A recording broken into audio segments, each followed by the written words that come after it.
Mes amis,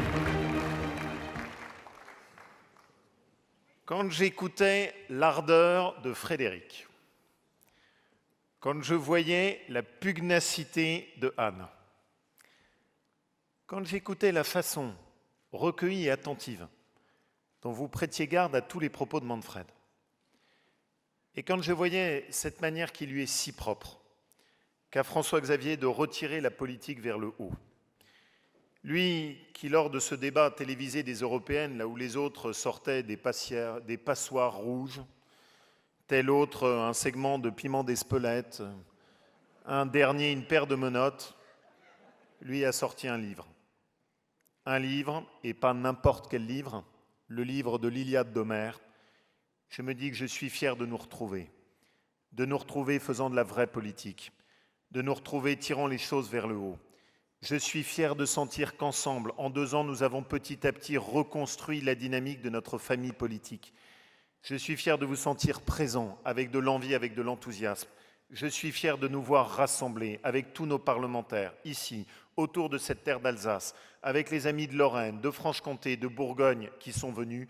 Je suis fier de pouvoir venir devant vous et vous dire, dans cette campagne des Européennes, il y a une liste qui a une dynamique, il y a une liste qui a fait bouger les choses, il y a une liste qui est en train de déjouer tous les pronostics, c'est celle des Républicains. C'est pour moi ma plus grande fierté.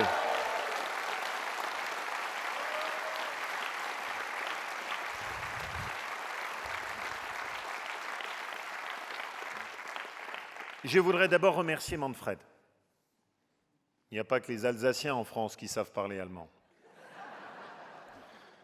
Enfin, je crois qu'il n'y a quand même pas beaucoup d'assistance et de public dans laquelle on peut faire un discours en allemand sans qu'il n'y ait même pas 10% de la salle qui ait un casque et arriver à se faire applaudir. Manfred, es ist eine Ehre.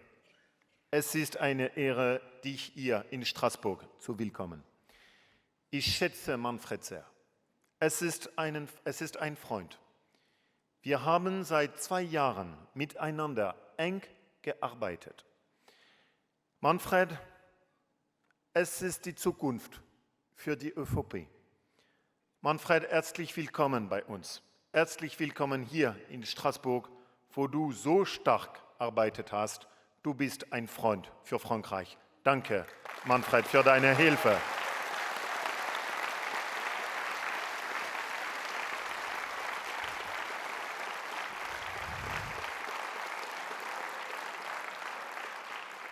Mais mes amis, je le dis aussi, parce que la présence de Manfred nous dit quelque chose dans cette campagne des Européennes. Quand on croit à l'Europe, on croit dans la relation franco-allemande. Quand on veut faire avancer l'Europe, on sait qu'on ne peut le faire que quand la France et l'Allemagne sont unies. Quand on prétend construire l'Europe de demain, on n'oublie jamais cette leçon en Europe. Quand on est isolé, on ne pèse rien. Tous les présidents de la République l'avaient compris. François Mitterrand l'avait compris. Jacques Chirac l'avait compris. Nicolas Sarkozy l'avait compris. Même François Hollande l'avait compris. Eh bien, mes amis,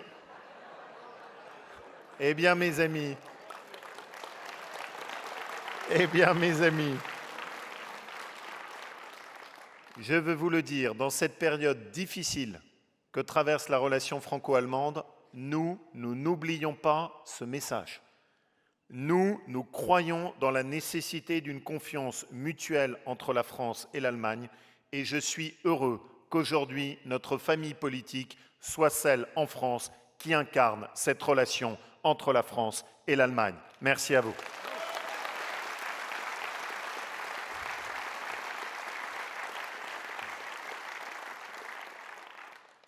Anne, je t'avais fait cette promesse. Et je t'avais fait cette promesse que tu serais devant dans notre liste et qu'à travers toi, ce serait aussi la reconnaissance de ceux qui ont travaillé et qui ont bien mené leur travail à l'intérieur de notre groupe du PPE. Oui, François-Xavier l'a très bien dit, tu as l'image de ce que je veux plus. Des députés engagés, qui connaissent leurs dossiers, qui les travaillent, qui sont capables de faire avancer parfois des petites choses en apparence, mais qui comptent tellement. Qui sait par exemple que c'est toi qui as œuvré pour que quand on franchit la frontière allemande, et que son téléphone mobile est avec nous, on ne se voit pas appliquer des surtarifications. Petit dossier en apparence, mais qui pourtant compte pour tous ceux qui franchissent le Rhin chaque jour et qui vont travailler. Anne, nous te le devons. C'est toi qui as travaillé sur ces dossiers. Anne l'a fait, à l'image de bien d'autres dossiers que nous avons fait avancer, comme la lutte contre le terrorisme, comme le fait de travailler pour une meilleure intégration de nos universités, comme le fait de travailler pour mieux surveiller les investissements étrangers qui viennent chez nous. Tout cela a été porté par un groupe, le groupe du PPE. Vous êtes tous dans cette salle les héritiers de ce groupe. Ce groupe qui vient dans notre famille politique en France, à la fois des racines du gaullisme et de la démocratie chrétienne. Ce groupe qui a fondé l'Union européenne et dont vous êtes tous les héritiers. Ce groupe qui, même dans les périodes les plus difficiles, est la famille politique qui a toujours veillé à ce que la voix et le message de l'Europe ne soient pas perdus. La fierté que les Républicains et le centre peuvent apporter, c'est que quand on vote pour nous, on permet à la France de s'insérer et de porter sa voix à l'égard de la plus grande famille politique européenne. La plus grande famille politique européenne. J'aime mon pays. Je ne veux pas que la France joue en seconde division. Eh bien, je vous le dis, répétez-le autour de vous. Une voix pour En Marche, c'est une voix perdue pour l'influence de la France en Europe, parce que le président de la République, dans sa folie, a décidé qu'il isolerait la France, qu'il créerait un petit groupe de son côté, que ce serait sans doute un des plus petits groupes du Parlement européen, et que cela, c'est une influence perdue pour la France. Avec les Républicains et avec les centristes, vous êtes au cœur du Parti populaire européen, et nous défendons nos intérêts.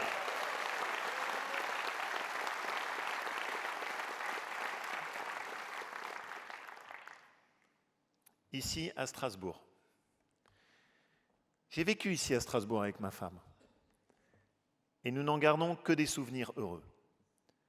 François-Xavier, tu as admirablement rappelé, et je n'y reviendrai pas, ce qu'est l'extraordinaire apport de l'Alsace et de cette culture rhénane à l'humanisme européen. Et ici à Strasbourg, je veux moi aussi dire les choses clairement. Le fait que le Parlement soit à Strasbourg, c'est aussi un signe. Et c'est le signe que l'Europe ne peut pas être que l'Europe administrative de Bruxelles. Pourquoi est-ce qu'il faut le Parlement à Strasbourg? Parce que cela nous rappelle que l'Europe, c'est autre chose qu'une construction administrative. Ils veulent un siège unique pour le Parlement. Eh bien, je leur dis, d'accord, ce siège unique, il est à Strasbourg. C'est inscrit dans les traités de l'Union européenne.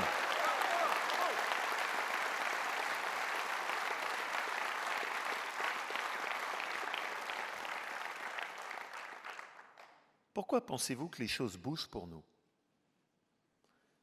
Pourquoi pensez-vous qu'en l'espace de 2 mois, nous avons gagné 7 points? Ce n'est pas juste une petite question d'arithmétique politicienne. Pourquoi les choses bougent? Parce que les Français veulent le choix. Pourquoi les choses bougent? Parce que les Français refusent d'être condamnés à la réédition du second tour de la présidentielle. Pourquoi les choses bougent? Parce que les Français ne veulent pas être condamnés à avoir à choisir entre le chaos de Marine Le Pen d'un côté et la déception d'Emmanuel Macron. Pourquoi sommes-nous là? Parce que la responsabilité des Républicains, c'est de réoffrir le choix, car les deux sont des impasses. Marine Le Pen, c'est la déconstruction de l'Europe. Il suffit de regarder ce qui se passe de l'autre côté de la Manche pour comprendre le chaos que cela serait.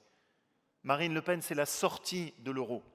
Dans un pays comme le nôtre, grévé par les déficits et les dettes, cela signifierait la dévaluation de notre monnaie, l'appauvrissement du patrimoine de tous ceux qui sont dans cette salle, la perte de salaire, la perte de pouvoir d'achat. Marine Le Pen porte un projet de déconstruction de l'Europe. C'est pour cette raison que je combattrai jusqu'à mon dernier souffle les idées de Marine Le Pen sur le plan européen. Je n'en veux pas. Les Républicains sont pour l'Europe.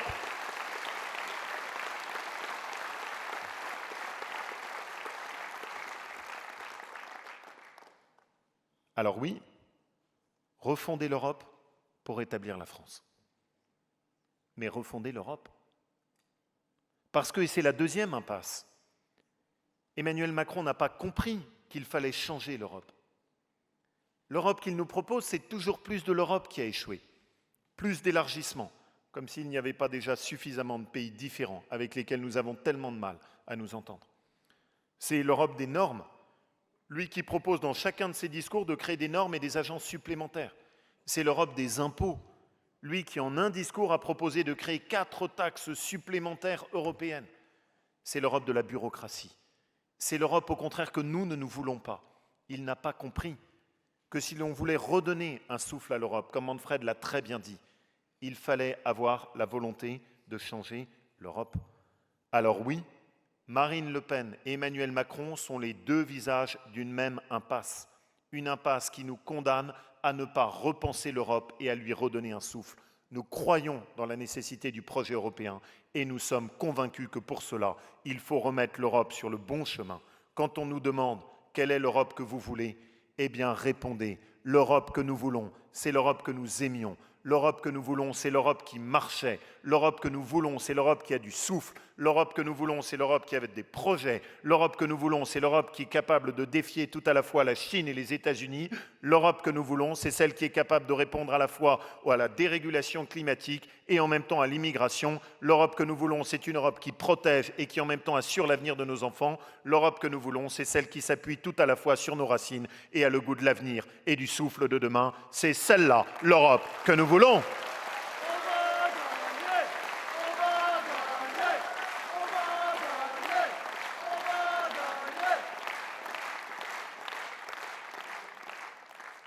Et cette Europe, c'est celle que porte et défend François-Xavier. C'est celle que ce trio nous a permis de reprendre. C'est celle que la liste, avec la diversité de tous ces visages, nous apporte. Avec cette union pour laquelle je me suis battu et que j'ai sous les yeux, entre la droite et le centre. On me disait, oulala, mais on n'arrivera pas à se rassembler. Et si on veut faire l'union de la droite et du centre, il faudrait que la droite ne dise plus rien. Je n'ai jamais cru à cette politique, dans laquelle on s'excuse de ses valeurs et de ses idées. Et je pense que c'est la politique qui écœure. J'ai toujours été convaincu que pour reconstruire la droite, il fallait assumer au grand jour nos idées et qu'assumer au grand jour ces idées pouvait se faire tout en rassemblant tous ceux qui ont envie d'œuvrer ensemble. Notre liste est la liste du rassemblement de la droite et du centre. Hervé Morin est à nos côtés. La graine que nous avons plantée est une graine sur laquelle nous construirons les victoires de demain. Merci aux centristes d'avoir rejoint les Républicains et de porter ensemble ce défi.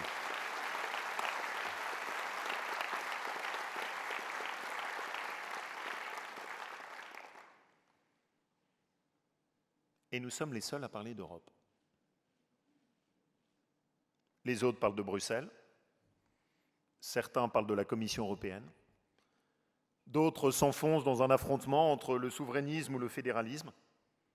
Mais qui parle de l'Europe? Qui parle de cette Europe comme le fait François-Xavier?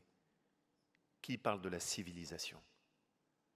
Parce que ne vous y trompez pas, quand sur les ruines de la guerre, les pères fondateurs ont décidé de mettre sur le drapeau européen les couronnes, les étoiles de la couronne de la Vierge. Ils avaient conscience qu'ils faisaient précisément un projet de civilisation. Ils avaient conscience que ce qu'ils faisaient, ça n'était pas qu'une construction administrative, c'était tout autre chose. La question que nous nous posons tous aujourd'hui, elle n'a pas changé par rapport à celle des pères fondateurs. La question qu'ils se posaient et que nous nous posons, nous sommes les héritiers d'une merveilleuse civilisation. Et la question qui nous hante tous, sommes-nous condamnés à renoncer à notre mode de vie? Ou allons-nous pouvoir à notre tour transmettre à nos enfants ce que nous sommes, ce que nous aimons, ce que nous avons chéri, pour qu'à leur tour ils puissent en être les héritiers et qu'ils puissent faire vivre dans l'avenir ce qu'ils ont reçu, être à la fois fiers de ce qu'on a reçu et en être dignes. La question que nous nous posons tous est la suivante: est-ce que la civilisation européenne est morte ou est-ce que nous sommes capables de lui donner une renaissance et un nouveau souffle? C'est cela la question que nous nous posons dans cette élection européenne. Eh bien, je le crois du fond de mon cœur, la civilisation européenne n'est pas morte. Oui, les défis sont massifs. Oui, les concurrents sont autour de nous. Oui, il y a la pression de l'islamisme et du multiculturalisme. Oui, il y a le risque du décrochage de notre économie. Mais si enfin nous ouvrons les yeux, non, la civilisation européenne n'est pas morte. Elle peut être refondée et elle peut rétablir avec elle tout à la fois la France et l'Europe.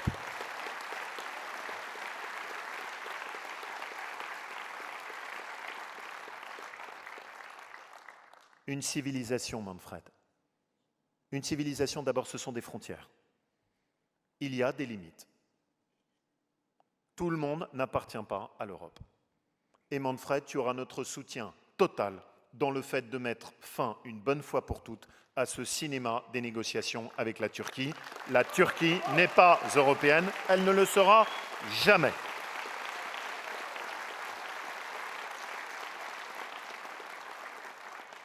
Et de la même manière, mes amis, Emmanuel Macron n'a pas tiré les leçons des échecs de l'élargissement. Nous avons fait rentrer trop de pays, trop vite. Cela ne peut pas fonctionner. À Bucarest, il est allé dire en Roumanie qu'il fallait que la Roumanie et la Bulgarie rentrent au plus vite dans l'espace Schengen. À Trieste, il a dit qu'il fallait que les Balkans rentrent au plus tôt dans l'Union européenne. Il s'apprête en juin à ouvrir les négociations avec l'Albanie. Eh bien, François-Xavier, Anne, tous ceux qui sont ici le savent, eux signent en étant sur notre liste un engagement clair. Ils voteront au cours du mandat qui vient contre toute décision qui ouvrirait la porte à de futurs élargissements. Il faut renforcer l'Europe et arrêter de la perdre dans des élargissements excessifs.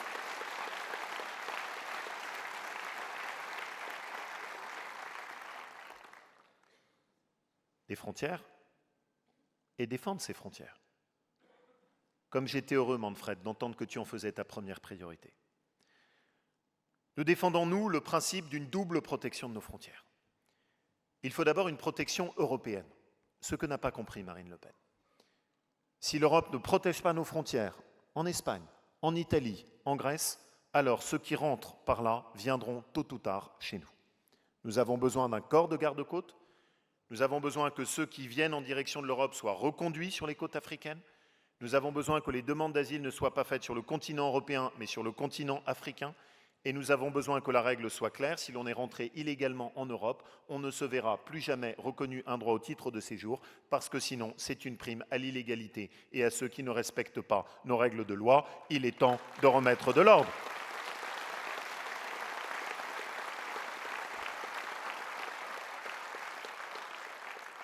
Une protection européenne. Et la deuxième que nous demandons, c'est une protection nationale. Je veux bien que vous me compreniez. Nous ne demandons pas la restauration des contrôles quand on passe le Rhin. Nous ne demandons pas que les frontaliers qui vont travailler en direction de l'Allemagne, de la Suisse, du Luxembourg, de l'Italie, de l'Espagne, se voient contraints dans leur vie quotidienne. La seule chose que je demande, c'est qu'on ait la possibilité, en Alsace, de contrôler les migrants illégaux qui rentrent en Alsace. La seule chose que je demande, c'est qu'on ait la possibilité de contrôler les migrants illégaux qui franchissent les Alpes. La seule chose que je demande, c'est que la France garde la maîtrise de sa politique d'immigration et que si l'Allemagne fait un choix pour sa politique d'immigration, ce choix-là ne s'impose pas à la France parce que nous n'avons pas la même démographie et que nous n'avons pas le même niveau de chômage. Une double protection de nos frontières, une protection européenne et une protection nationale pour retrouver la maîtrise de notre immigration. Et ce sujet est important parce qu'il est si symbolique. Nous croyons à l'Europe et c'est notre différence par rapport à Marine Le Pen. Et nous croyons qu'on peut tout à la fois construire l'Europe et l'appuyer sur la puissance de nos nations. L'erreur majeure qui a été commise, c'est d'un côté Marine Le Pen, pas d'Europe, de l'autre côté Emmanuel Macron, pas de nation. Moi je crois qu'il faut les deux. Il faut à la fois la force des nations et il faut la force de l'Europe. C'est cela l'Europe des pères fondateurs et c'est cela l'Europe à laquelle nous croyons.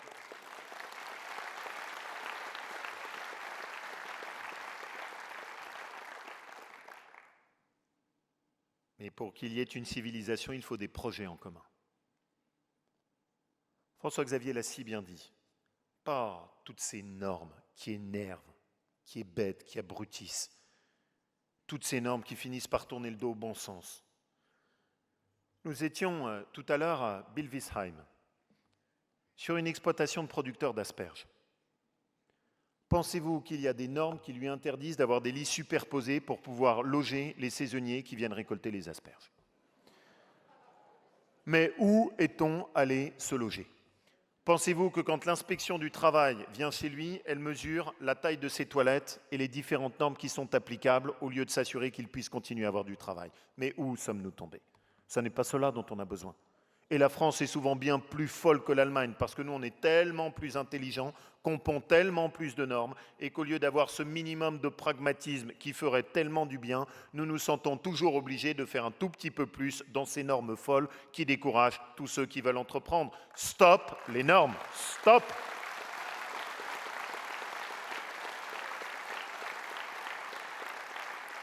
Mais par contre, des projets, Manfred, comme tu as raison et comme nous te supportons en la matière, que la Commission européenne puisse elle-même porter la maîtrise d'ouvrage de l'entretien du Rhin pour le désensabler et assurer que la circulation puisse continuer à se faire sur le Rhin. Que la Commission européenne puisse se voir confier la possibilité de piloter elle-même des projets pour la couverture intégrale en Internet très haut débit et en 5G de l'ensemble du continent européen. Que la Commission européenne puisse adopter une grande cause européenne pendant la durée de ton mandat et qui permettrait de mettre en commun tous les travaux de recherche sur le cancer ou sur Alzheimer pour que demain on puisse se dire « Je suis fier d'appartenir au continent qui a permis de trouver le remède aux maladies neurodégénératives et aux maladies d'Alzheimer qui sont sans doute une des plus grandes menaces qui nous attend demain. Cela, c'est l'Europe des projets. Ça, c'est l'Europe qui permet de remettre un cœur dans la civilisation. »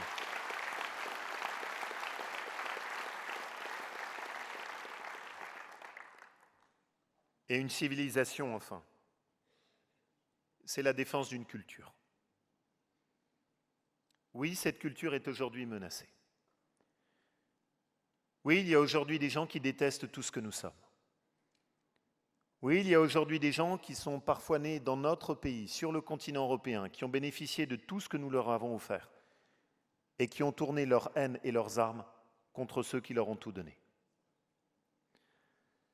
Que s'est-il passé? Comment avons-nous pu faire peur de tant d'aveuglement? Vous le savez, parfois je suis en colère. Quant au lendemain des attentats, à l'image de la souffrance terrible que vous avez connue ici à Strasbourg, à l'image de celle que moi j'ai connue dans ma région qui a aussi été endeuillée par des attentats, à l'image d'êtres chers qui me sont très proches et qui ont perdu des gens de leur famille dans l'attentat du Bataclan. Et à chaque fois, nous faisons preuve de la même naïveté. Il y a le temps de la compassion indispensable, mais derrière, il n'y a rien. Nous ne prenons jamais les mesures qui s'imposent. On sort les petites bougies et on continue comme avant. On fait de grands discours contre l'islamisme politique et on continue comme avant. Et on n'ouvre pas les yeux. Et on ne réalise pas ce que nous avons à combattre et ce qui serait pourtant indispensable de faire. Nous avons à combattre l'intégrisme islamiste. Il faut le combattre de toutes nos forces, parce que sinon il continuera à y avoir des morts. Et cela, mes amis, ce sont des mesures très concrètes. Il faut fermer les mosquées salafistes en Europe. Il faut fermer les mosquées salafistes en Europe. Il faut interdire aux imams qui prêchent la haine de pouvoir continuer chaque vendredi à faire leur prêche en incitant au meurtre et à la haine de l'autre. Il faut refuser que des puissances étrangères puissent venir financer des mosquées dont ensuite elles se servent pour faire prospérer à l'ombre des minarets les réseaux de haine. Le président de la République a parlé hier de l'islam politique. Mais moi, ce que j'attends, ce n'est pas qu'il en parle, c'est qu'il agisse. Comment comprendre que notre pays est accepté, que le président de la République est accepté, que le gouvernement est accepté de faire revenir sur le sol français 200 djihadistes qui étaient partis en Syrie? Nous, mes amis, notre parole est claire. Les djihadistes partis en Syrie ne doivent pas revenir en Europe et nous exigeons qu'ils soient jugés là-bas et qu'ils soient gardés là-bas. Ils ont trahi l'Europe, ils ne doivent pas revenir sur le continent européen.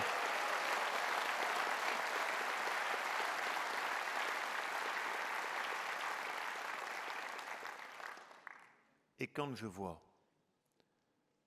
que Marine Le Pen a voté contre cette mesure que vous avez portée, qui consistait à s'assurer que des terroristes ne puissent pas monter dans des avions et que des logiciels puissent permettre de les surveiller, et qu'elle a donné comme explication à son vote « Les terroristes ne prennent pas l'avion ».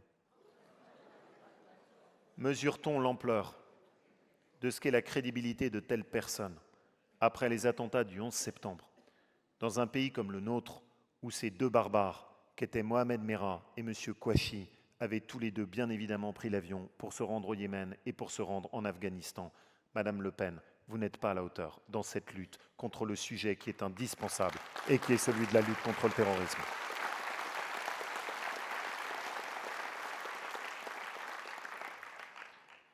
Et mes amis, enfin, défendre notre civilisation, c'est retrouver le droit d'assumer ce que nous sommes.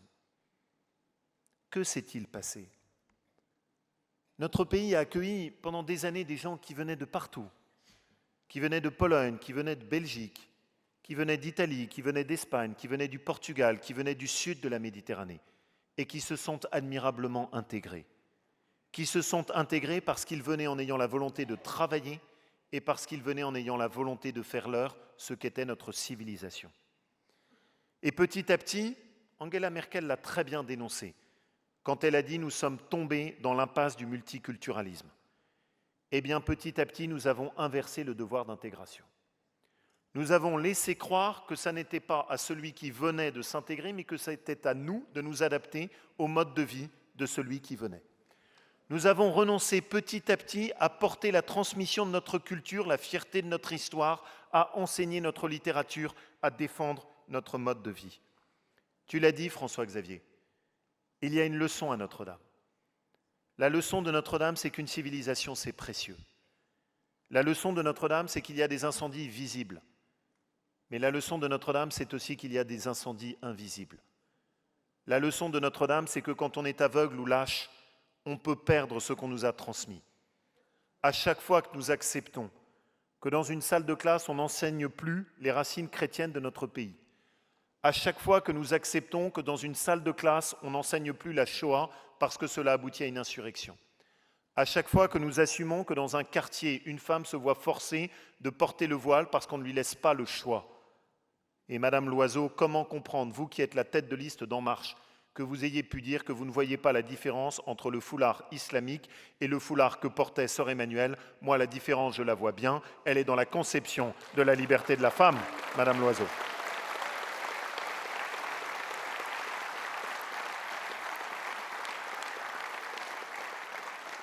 À chaque fois que dans un hôpital, on refuse qu'une femme soit soignée par un médecin homme parce que ce ne serait pas compatible, à chaque fois que nous renonçons à enseigner un bout de ce que nous sommes, à chaque fois que nous capitulons en acceptant qu'on ne puisse plus même mettre nos crèches au moment de Noël, ces objets qui sont si symboliques pour ce qu'est notre identité et notre culture. À chaque fois que nous faisons cela, nous acceptons de renoncer à un petit bout de nous-mêmes. Eh bien, je crois qu'il faut exactement l'inverse. Il faut avoir la générosité, au contraire, de transmettre à celui qui vient chez nous ce que nous sommes. Il faut avoir la générosité de transmettre à nos enfants ce que nous-mêmes nous avons appris. Il faut avoir la générosité de leur apprendre qu'ils ont la chance d'avoir grandi dans un continent européen qui a vu à la fois pousser Molière et Goethe et qu'ils doivent en être fiers.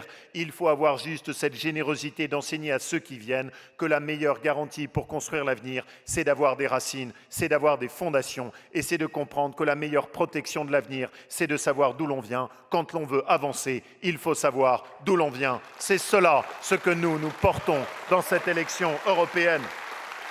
Alors oui, mes amis, je veux que nous retrouvions le vrai goût de l'Europe. L'Europe ne peut pas être le nom d'un vide. L'Europe, c'est un combat pour défendre ce que nous avons en commun. L'Europe, c'est retrouver cette fierté de notre identité. L'Europe, c'est avoir cette envie, chaque jour, de défendre ce message si singulier de l'Europe qui n'est propre à aucun autre. L'Europe, c'est tout simplement cette croyance dans le fait de penser que tout le monde peut devenir européen, mais à une condition, qu'il fasse sienne sa civilisation. C'est cette condition très simple que nous devons rappeler, c'est celui qui vient sur le continent européen qui doit s'adapter à l'Europe, et ça n'est pas à l'Europe de s'adapter à celui qui vient de l'étranger. Mes amis, il y a, j'en suis convaincu, en ce moment quelque chose qui est en train de bouger. Et il y a une dynamique qui est en train de s'installer à l'intérieur de cette élection. Il y a tout d'un coup un espoir que personne n'attendait qui est en train de se lever. Il y a des pronostics qui sont en train de se déjouer.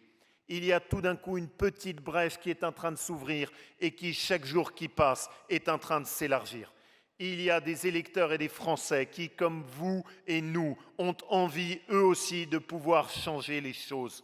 Ce moment, c'est le nôtre. Ce moment, c'est celui que nous devons saisir. J'ai besoin de vous. Il reste 30 jours. Il reste 30 jours pour amplifier la dynamique. Il reste 30 jours pour déjouer tous les pronostics. Il reste 30 jours pour leur montrer que nous sommes bien là et que nous ne reculerons pas. Il reste 30 jours pour leur montrer que les Républicains sont de retour. Il reste 30 jours pour poser les bases tout à la fois d'une refondation de l'Europe et d'un rétablissement de la France. Il reste 30 jours dans lesquels j'ai besoin de vous. Soyez là. Le défi qui nous attend, c'est le plus beau des défis. C'est celui de la transmission, c'est celui de notre civilisation, c'est celui de notre histoire, c'est celui de notre passé, de notre avenir, tout à la fois. J'ai besoin de vous. Refondons ensemble l'Europe, rétablissons la France. Vive la France et vive l'Europe!